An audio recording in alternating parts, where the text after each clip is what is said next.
What do you Yeah. see happening, men, especially with the men's group? You're a big advocate for a man being a part of a men's group. Mhm. So what do you see in that process to help that individual and to help them through that lone wolf to realizing that they do need those connections with other men? Yeah, it's a journey, but I think it's one of the most important journeys we can go on right now as men, because it's not just like oh wow, wouldn't that be nice kind of cool thing. Like this, it has actual impact and harm for us as men, right? Suicide rates are 3.5 to 4 times higher in men. Men who strongly associate with some of the traditional stoic masculine values, of which, be self-sufficient, don't let emotions get you down, like all of that stuff. They're like, I think it's almost like twice as likely to commit suicide. The downstream effects of all that are a sense of feeling alone and isolated, right? In 91, it was like 3% of men reported not having a close friend. By 2021, it was already up to 15%. And I'm pretty sure if they did it now, with all the fallout of COVID and AI chatbots and social media, I think it would be even higher. And again, the harm of that is, right, there's this famous study that men in particular who report feeling lonely and isolated are much more likely to die of heart disease. It's basically as Right. damaging as smoking a pack of cigarettes a day. It has that much of a stress impact on your system. And we see it all the time, right? There's obviously some physiological stuff there. And but we've reported more on men. that. We've talked about that in several episodes. That exact stat, it's 15 cigarettes a day. There you go. Is the impact of extreme loneliness. And we've talked a lot about that in the podcast. So, one of the things our listeners love to hear is really a story.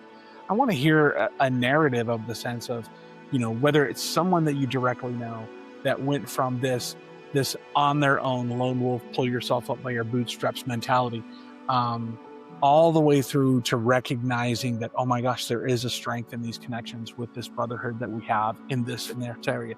Can you share with us a specific story that you're aware of?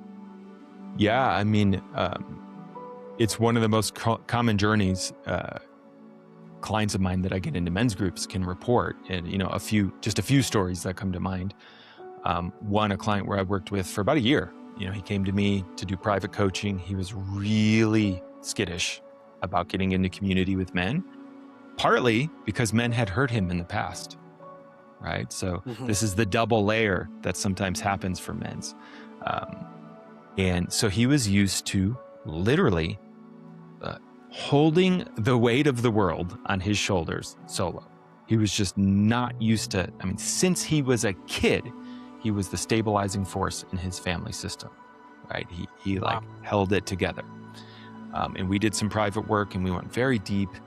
And, about 3/4 of the way through, I was like, it was going to be time for him to renew if he wanted to do more sessions with me. And I was honest with him. I was like, I am happy to do more sessions with you, man.